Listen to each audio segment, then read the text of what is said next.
Hello दोस्तों, जैसे कि आपको पता ही चल गया है कि एग्ज़ाम ऑफलाइन होगी, ये कंफर्म है।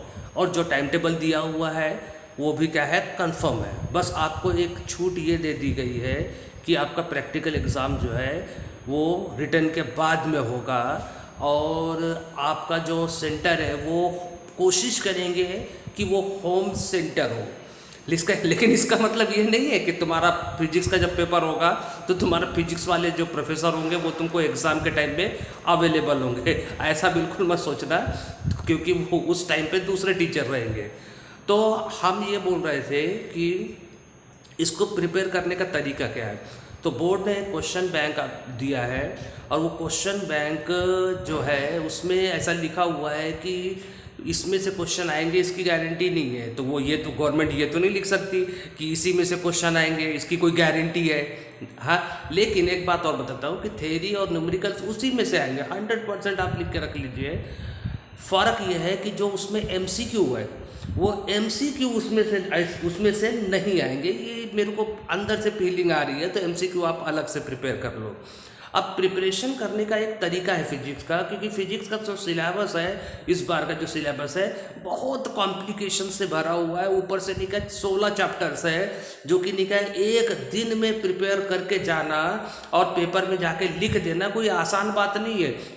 जो हमारे जैसे जो टीचर लोग होते हैं वो तो बोलते हैं कि इजी है, इजी है, इजी है। अबे तो पता तो उसको रहता है ना जिसको पेपर में लिखना पड़ता है।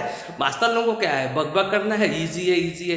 इजी उजी कुछ नहीं है। तो वो फिजिक्स के जो 16 चैप्टर है एक दिन में प्रिपेयर करके वहाँ पे लिख देना, ये बहुत बड़ी बात है। तो मैं आपको एक ट्रिक बताता हूँ, उस ट्रिक से आप ज़्यादा से ज़्यादा जो है नहीं क्या मार्क कवर कर सकते हैं। ठीक है, तो जब बिल्कुल ध्यान से देखना। तो वो ट्रिक ऐसी है कि टोटल चैप्टर्स है 16, ठीक है। उसमें से कोई भी 12 प्रिपेयर कर लो। उसमें से कोई भी कितने प्रिपेयर कर लो, 12 प्रिपेयर कर लो। अब बचे कितने चैप्टर्स, 4 चैप्टर्स बचे। अब 4 चैप्टर्स बचे, तो इन 4 चैप्टर्स के बारे में हम बाद में बात करेंगे। पहले इनके बारे में बात कर लेते हैं, 12 चैप्टर्स के बारे में। अब ये 12 चैप्टर्स जो है हम 12 चैप्टर जो है हम पहचानेंगे कैसे कि कौन से 12 चैप्टर्स हैं। तो उसका एक आसान सा तरीका है, ऐसा एक चार्ट बनाइए, उसमें चैप्टर लिखिए, फिर लिखिए प्रिपरेशन,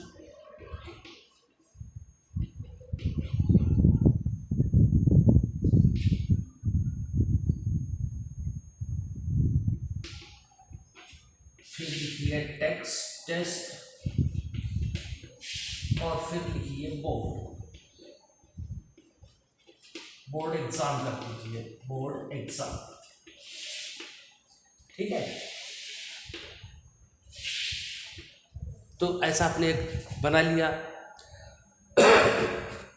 अब इसमें देखिए, जैसे कि चैप्टर है rotational dynamics, rotational dynamics, rotational dynamics. आपने प्रिपरेशन की है, पढ़ाई की है, सही। आपने इसके ऊपर में टेस्ट दी थी, सही। मतलब बोर्ड के लिए ये करेक्ट है। एक चैप्टर हो गया आपका। उसके बाद में है, समझ जाओ, करंट इलेक्ट्रिसिटी, करंट इलेक्ट्रिसिटी। आपने प्रिपरेशन की नहीं, आपने टेस्ट दी नहीं, तो बिल्कुल सोच नहीं भाई, ये चैप्टर आपको बोर्ड के लिए, अब इसके बारे में सोचो ही मत। अब आपके पास में टाइम नहीं है सोचने का, ये चैप्टर आप सोचो ही मत। उसके बाद में समझ जाओ कोई चैप्टर है magnetic effect of electric current, electric current. ठीक है, आपने प्रिपरेशन की, किया, हाँ राइट, आपने टेस्ट दिया, तो बोर्ड एग्जाम के लिए सही है। तो ऐसे आपको कितने चैप्टर प्रिपेयर करने हैं? 12 चैप्टर प्रिपेयर करना है और ये टेबल ईमानदारी से बनाना है, ठीक है। 12 चैप्टर आपने प्रिपेयर किया, तो 12 चैप्टर प्रिपेयर कैसे करना है वो भी ध्यान से देखो। सबसे पहले आप जो है उनको अच्छे से रीड कर लो।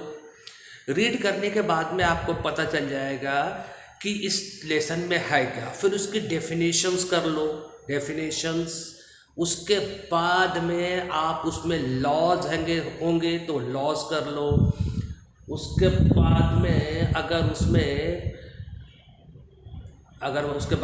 उसमें डिफरेंस होंगे तो डिफरेंस कर लो। उसके बाद में अगर उसमें जो है सिस्टम होगा तो सिस्टम कर लो। सिस्टम मतलब एक न्यूमेरिकल का सिस्टम होता है, वो सिस्टम कर लो, ठीक है। उसके बाद में जो है उसके न्यूमेरिकल्स के प्रैक्टिस कर लो, मतलब उसमें से कोई भी क्वेश्चन आए आपको आना चाहिए। और जो बचे हुए 4 चैप्टर्स है उसमें आपको टॉपिक प्रिपेयर करना है, लेसन नहीं प्रिपेयर करना है, टॉपिक प्रिपेयर करना है, ठीक है। आपको समझ में आ गया होगा। चलो।